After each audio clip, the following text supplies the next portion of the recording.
Hi everybody, as I was introduced, I'm going to talk about Agile Security. This is my first time in Vienna, and so far I'm enjoying. I would like to thank you for staying for the last talk. I know sometimes it is a bit rough. I hope you had a day full of good sessions, and I hope you will enjoy my session too. This talk is from my personal experience, also in my current position and in previous positions. And before we go deep dive into the Agile Security world, I would like to please present myself. So currently, I'm the security leader at CyberArk. A lot of people ask, what is a security leader, and what does he do? So basically, I'm in charge of the product security from head to toe. This means that, for example, security development lifecycle is under my responsibility. A lot of processes and evaluations from the requirements all the way through release and even beyond. Talking to customer, getting feedback, incident response. Basically, I'm in charge of making sure that our products go out secure.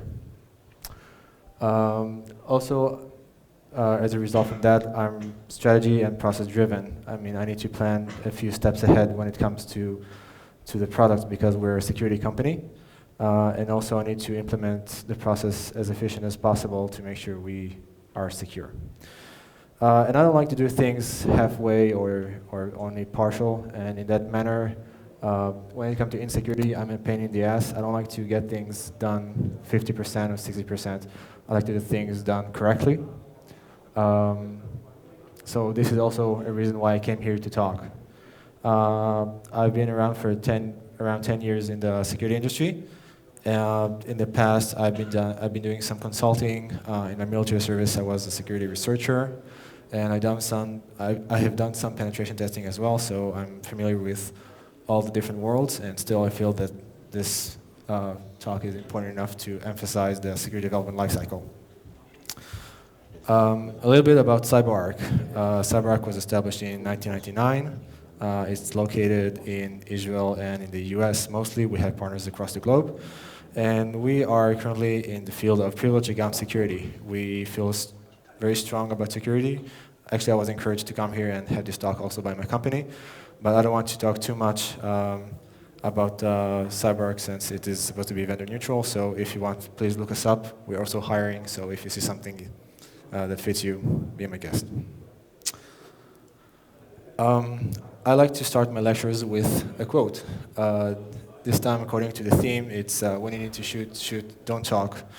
About Agile Security, there are a lot of best practices out there, a lot of guides of what to do and how to do, and sometimes it's not that easy to implement them. And I had a lot of questions regarding this process, which I didn't find answers for these questions by myself, so I had to implement these practices and see where it fails, or where they fail. And I'm sure there are a lot of people in my position that tried some things and it didn't work. So I wanted to come and talk about the things I've done in order to help these people and to help you, or whoever will be interested in this, to adjust their program to be, let's say, compliant with Agile development. So I don't expect you to go back and sit in a bubble bath with a shotgun, but I do expect you maybe to take some things back to your program if you need them. So let's see what we're going to talk about a bit. First, I want to synchronize with you about what is Agile.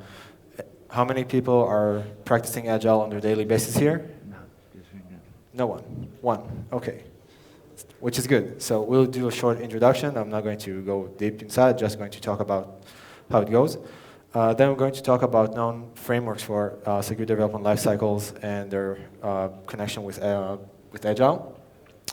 Then I'm going to talk about how to collaborate with other R&D functions regarding security, because a part of this improvement into Agile Security is to talk with as many people as possible inside your departments and empower them to help you with your security program. And the last thing will be talking about why am I actually talking about this topic, why security development lifecycle. I know it is not as sexy as hacking into smart homes or talking about Tor networks. However, I will try to show you why this is the cornerstone of security when it comes to breaches and incident response and other aspects of security. So let's talk about Agile first. What is Agile? Agile is a concept. Agile was around many years, but it was formalized in 2001. A group of, I think, around 17 software experts formed a group and tried to talk about why development processes are failing. And they had some 4 cornerstone concepts which are presented here. Basically, the things in red are valued, but the things in green are valued even more. They came to sense about individuals, the fact that the development was focusing on the process rather on the people pushing it and promoting it was causing the processes to fail. So they said the interaction and the individual in the center of the agile development was more important. Also, working software over comprehensive documentation. When you go to a customer, you want to show him what you got. You don't want to present papers. You want to present demo. You want to present a POC. So it's more important to release even things that are not completely ready so you can show them instead of just filling out papers and showing them to customers. Another example is responding to a change over following a plan. Even though it is hard for me as a security professional to go by this concept, it is okay to change demands during development and changing requirements rather than following a plan and saying, oh, sorry, we booked the plan until the next release, so we're not going to change anything. Because if you won't respond to a change, you will probably lose customers in today's world. So this is basically the introduction of Agile, and I will talk about 2 famous methodologies in Agile, just to make sure that we are all in the same line. The first one is called Scrum. Scrum is based on short cycles. Basically, the tasks executed in Scrum are originated from a product backlog. The product backlog is owned or managed by someone called product owner. The product owner gets feedbacks from customers as well as from the internal requirements from the company and try to create a container of features that he wants to be developed actually. These features come in the form of user stories. Instead of having technical requirements saying, I want this API or I want this integration, they think about what the user wants to do. I want to be able to upload this and that. So it's much more comprehensible to understand rather than just a bunch of technical requirements. Then the feature is passed into the sprint backlog. This is called grooming. And the sprint backlog is then managed by the development team, which pushes the task into the sprint. And by the end of every sprint, you're supposed to have something deliverable. This means that by the end of every sprint, you will be able to show something that works, like a feature that works. And this is the purpose of the short cycles, to do something that works. The cycles could be 1 to 4 weeks, even though in today's world, because they're online services and they're very popular, they could be even less than 1 week. Next methodology would be called Kanban. It's originated in Japan, actually in Toyota. And the thing is to break your task into small parts and to shift them between lanes or phases as they are ready, which is called just-in-time principle. This means that you don't take the entire project and move it from one phase to another phase. You just try to shift the task when they're ready. An important concept in the Kanban is working in progress. This means that every phase or every lane has a limit of the number, or could have a limit of number of tasks that are in it. And if it reaches the maximum, you cannot put more tasks in it until you move something out of this lane to the next lane. This is what creates the flow. So these 2 methodologies actually represent the flexibility and the dynamic nature of agile development. In the lecture, we will see some agile concept, and I'll start to talk about security now, as we just been through the agile introduction. And I will show how it integrates with security, or sometimes not integrating with security. One of the concepts is to deliver working software frequently, from a couple of weeks to a couple of months, preferring, obviously, a couple of weeks. If you are a business owner, this is great because it means you will ship your product out faster and it will be a lot more value and there will be more versions. If you are a developer, it means that the task will be smaller And in that case, everything will be simpler and much more clear. If you are a security professional, it means that you're about to freak out, because if you had this time to do your security tasks, now you have a lot less time and to do it again and again. So when you go into Agile, you are sometimes intimidated. And I don't think you should give up. So I, at first, tried to find a framework that would work with Agile development. So what kind of frameworks do we have today in security? We have vendor-based security development lifecycle programs like Microsoft or SAP or Cisco. They publish their SDLC online, and sometimes you can follow them. You have all sort of maturity models like the OWASP-SAM or the BSIMM. And you also have standards by NIST and other institutes that could help you. Unfortunately, those frameworks are very general and not very Agile driven. In that case, you might consider you have some compatibility issues with Agile, and you want to think about which of those frameworks really work with Agile. One of them, or maybe the only one I could find, was Microsoft. The SDL by Microsoft was revised in 2010. This was presented in Black Hat, actually. And they took the original security development lifecycle and classified it into 3 classes.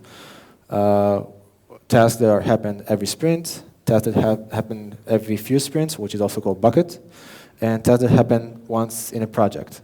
This is the one time only. This was a very, I wouldn't say radical change, but a significant change that helped working in security and Agile together.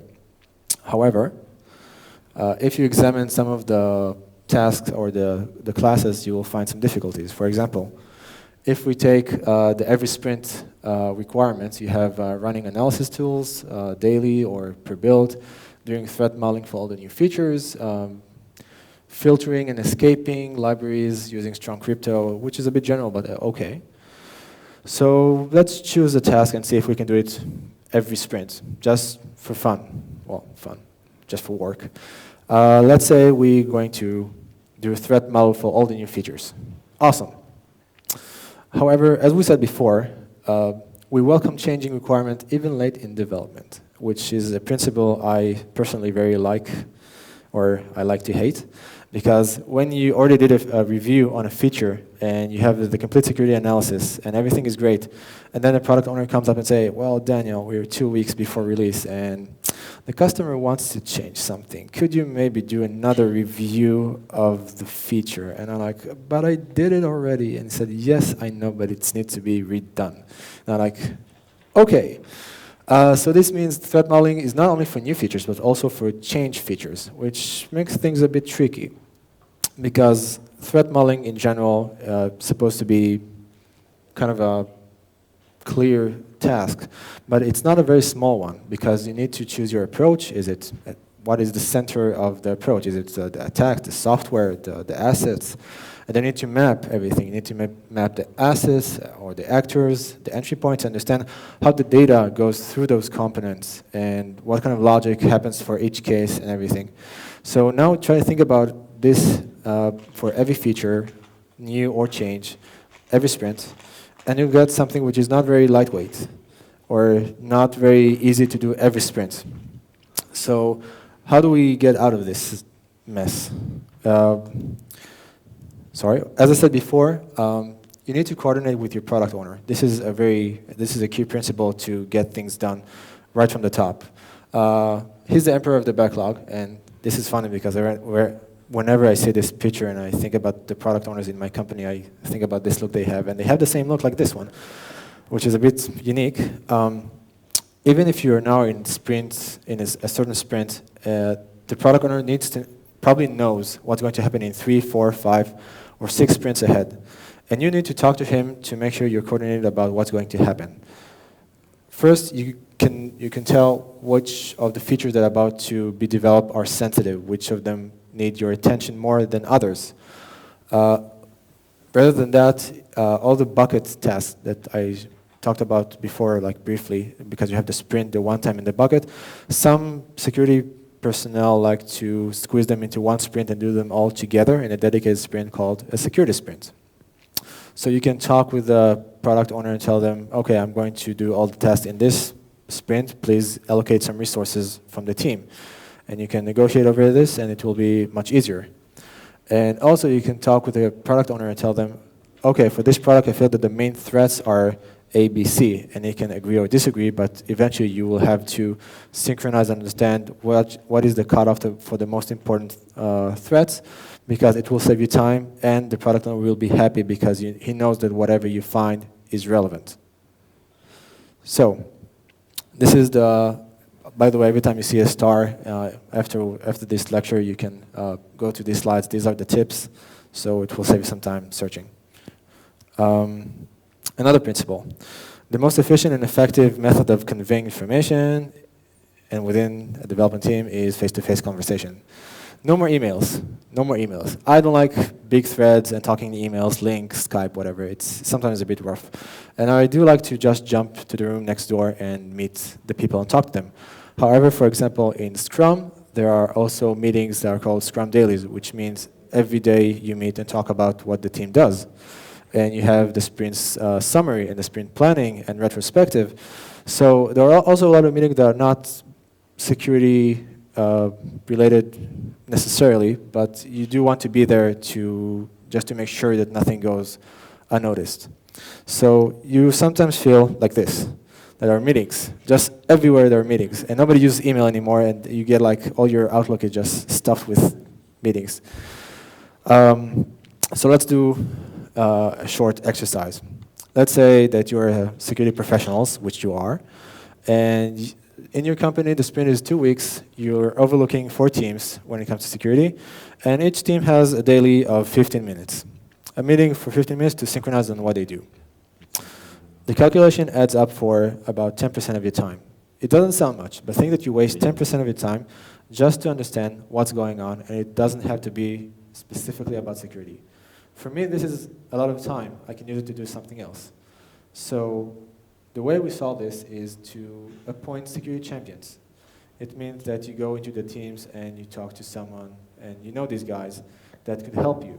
These guys usually are very curious or very security friendly, as I like to say, because they stay after lectures you give, they ask questions, they care, they want to know what a vulnerability is, they read something on the internet and they come up to you and ask. And they could be really strong resource, not just because they can save you the time, as we talked before, but also because they probably know the product better than you. If you're in charge on several products, they know like the hidden corners which you may not reach by yourself. So this is a very strong tool as far as I'm concerned. And also, if they show potential, you can always just convince them to join the dark side, which is your team, the security team. So there's also a growth potential for your team, in a way. Okay, let's talk about the teams themselves. We talk about the security champion in a team, let's talk about the teams. The best architectures, requirements, and designs emerge from self-organizing teams. The modern teams are not as they used to be. Today, you have a lot of functions inside the team and not in cross-organizational structure. They're expected to know more. They're expected to touch code by other teams and other products in order to promote features. Sometimes it works, sometimes it doesn't, and they need some help. Anyways, this is how it's happening now. And the structure of the team is very versatile because you have the team leader, you have developers and architects, QA, system analysts. They have different personalities. They are sometimes unexpected, and you don't know what to expect when they try to help you. They could be also very strong in a specific skill, like presented here, but not in security. You don't really know what is the security skill which is expected. This results in the fact that everybody expects you, or the security guy that helps the team, to be extremely strong and do all the tasks and do all the security things that, thank you, and do all the security things that concern the team. How we can solve this, or how we can ease the pain of the team when it comes to security? Customized training. I've seen a lot of companies use one session fits all kind of thing, where you just go over the OWASP top 10 or basics of network security, And this does not work with Agile. This just does not work, and you need to think more about who needs what. In a way, you can create a task per position, and you can use example from inside the product, which is way clearer rather than a general example you brought from a website. And you also need to track and certify the people. It's important that they will go through tests, because if they don't, then they just go into your session, and then they go out, and then they forget everything. So if you make them go through tests, it's much more effective. And also recertifying them after some time to make sure they brush up on what you taught them. This gives you some flexibility in carrying out the security tasks that are in the team and also sometimes out of the team, as they can lift up cross-organizational effort in security. This is an example that we had from CyberArk, which we built training for cross-organizational functions. We thought that, first, everybody's optional to all the sessions. There's no one who will not be able to join a session, and we feel that some sessions are mandatory for some positions, so we try to build it up. People in management positions, we felt that we don't want to make them to take the time for testing, so we just want to be present at the sessions rather than learning for the positions, for the tests, sorry. So some of them we just don't certify, and that's okay with us. But this is, for me, is a great track because it shows exactly who needs to do what and how they can help with the security tasks. Okay, everybody took photos, good.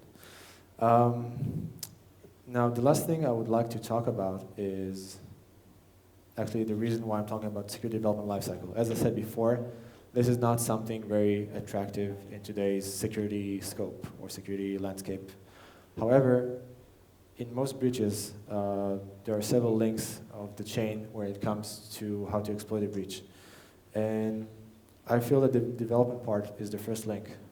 The SDLC will show how strong your software is. And then there's the phase of release of how secure you deploy your software, or your customer deploy your software. And also, when the software is already deployed, then obviously there are people out there that would like to research and to exploit and to pivot once they infiltrate your customer's environment. So I will be going over a few famous lines I've heard when it comes to why not having secure development lifecycle intact. This will be also based on external information sources, which I will share with you, of course. The first one is, we will fix it post-release. Something was discovered 2 days before the release, and they said, oh, we will fix it after it will be released. Jeremiah Grossman, I hope everybody knows who Jeremiah Grossman is. He's a big founder of application security. He's also the founder and CEO of Whitehat Security. He lectured 2 months ago in Israel. And he showed a survey that Whitehat had with, I think, US-based customers. And they showed that the average time to fix in days was very versatile, but there was nothing less than 73 days in average to fix. It's 2.5 months, and this is the fastest one. The slowest ones were more than half a year. So even if you know you want to fix something, you know there will be some months of exposure for your customer. And for me, this is something which is unacceptable, or at least not for critical, very high or high vulnerabilities. So I feel that this excuse or this reasoning is not very strong, especially not when you have data like this. The other things that I sometimes like to hear, once I convince people that post-release is not a good idea, post-release fixes, is, okay, even if it's out and our software causes a breach, the customer will surely detect it. Well, CyberArk had a survey by itself, and we asked more than 600 C-level managers, CEOs, CIOs, and CSOs, about breach data and how they feel about different incidents. So one of the questions we asked them is how long it would take you to discover that you've been breached. 55% felt safe to say that it will take them days or less to detect that there is a breach. How many here feel that this is accurate? That it takes days to detect a breach? Exactly. And even if I assume that this is accurate, let's say that we have other 45% that feel it will take weeks, and especially the 30% they don't know. They just don't know how much time it will take them, which obviously is a bit terrifying. So this line is also not very relevant as far as I'm concerned. The next one from the same survey it says, I'm sure that there are other factors to a breach rather than bad practices of development and deployment. Wrong. Those CEOs and managers felt that almost 50% of their reasons, leading factors, is poor employee security habits, which means either you deploy the software insecurely or that you develop things without proper SDLC. So this is also not very true. Obviously, there is a 30% of technical sophistication, but if someone goes for that direction, you can go back and say, hey, but if they're technical, if they're very sophisticated, how are you going to be sure you're going to detect them in days or less? So it's kind of a game here. This is why I also feel confident to say that this is also not very good practice to think that it's someone else's fault. The two last things I would like to discuss would be about an experiment that our labs, CyberArk labs, had. We have an analysis tool that we can run on a network. And then that network could say the connection between between Windows-based hosts. So we did some experiments. And we saw, for example, that some networks are just not very secure, unfortunately. How would you define a high-risk host? Anyone have an idea what is a high-risk host when it comes to network security? Well, we define it as a host that has access to other Windows-based hosts. Who would like to guess what is the threshold of the high risk? Is it access to 50% of the other machines? Is it 60%? Guesses? No? Okay, you're tired. I know it's the last lecture of the day. 10%. 10%? No. Wow. No. We define it as 80%, meaning that a host which is in high risk has access to 80% of the other Windows-based hosts. So if I go, for example, for the 51 until 60% column, this column means that 11 networks that were sampled had over half of the computers with access to 80% of the network or more. And the right column means that 90 to 100%, like 3 networks had over 90% of their hosts, all their hosts, with access to over 80% of the other hosts. So it was very connected network and very, in a way, insecure.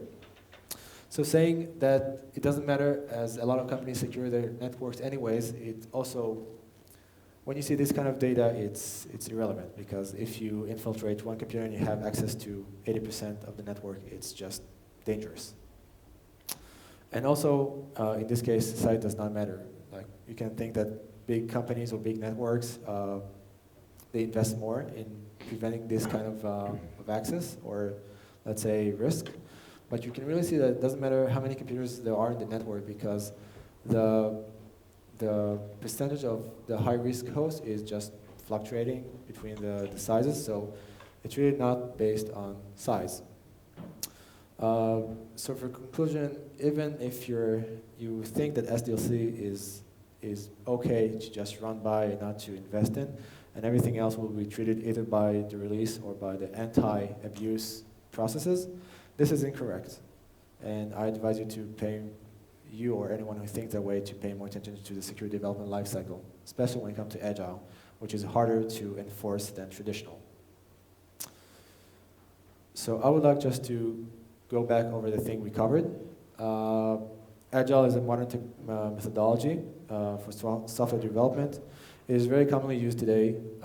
In theory, security should be integrated very easily. However, in practice, it's not, as you saw.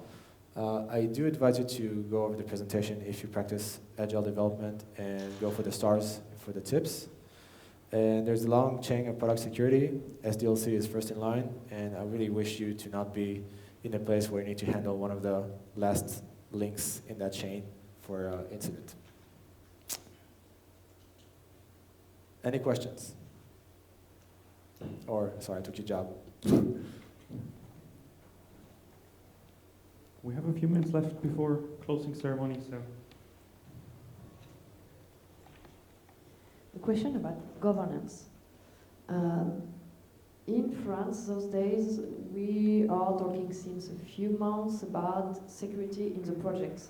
Okay. From the beginning to the end. For everything, you make a project, you make a small risk analysis in order to not have problems after, in order to pay a lot to fix some security bugs at the end. But how can you implement this in this model in Scrum and Agile process?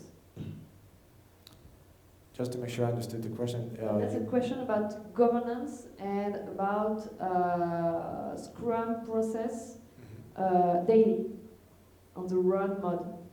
Okay. The running mode. Well, I will answer it in two ways. The first one is security projects is not specific for Agile. I mean, for me, it's also in the traditional development methods.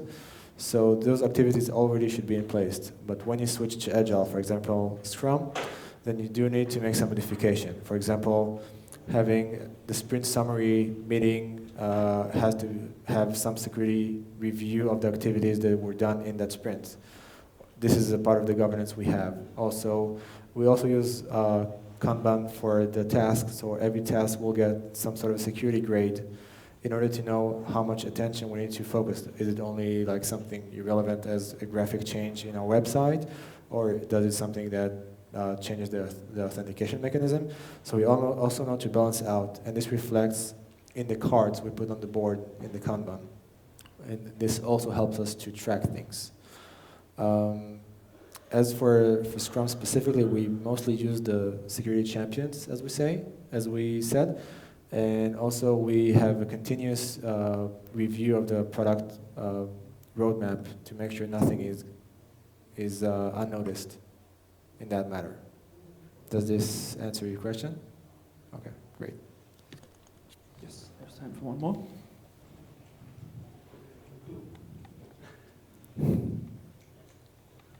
So, question I have from your experience with applying this program. How do you measure effectiveness? How much effectiveness? How do you measure effectiveness? Okay, well, basically this lecture could have been 45 minutes, and one of the measurements, one of the aspects was also measuring. So since we use Kanban boards, we know that first for the security team missions, which are not the development reviews, we measure how much time does it take from planning to in process to done. So we have some sort of cycle time of the average time that it takes us to carry out a mission.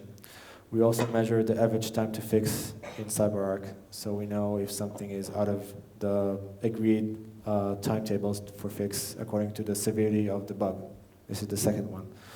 And the third one is every time a task in the development team goes to done status, we make sure we review all the activities of that task to make sure that even if we are far from release and we have like 5 more sprints until the release, we have time to cover up if something was not done. So these are the 3 key elements of measuring. Right. So one thing is like in the table you had like... The training? Yeah, on the training table. Like PM was optional. Yes. Like, do you have any problem with this? I wish I could say I have strong control of product management. However, they are very experienced, and sometimes they could be very stubborn. Luckily, in my company, they're very nice and very cooperating. But I wouldn't want you to go and chase the product managers and say, you need to be in my security session. You could do that, only if you have the backup of your managers, because it can lead to unpleasant situations. I don't know if the product manager is part of your department or outside, so if you do it, and I think it should be done, do it wisely. This is why I said it optional, not to see people running around and chasing PMs around. Welcome. One last question? Nobody? Excellent. Well, Glenn, thank you. Thank you very much.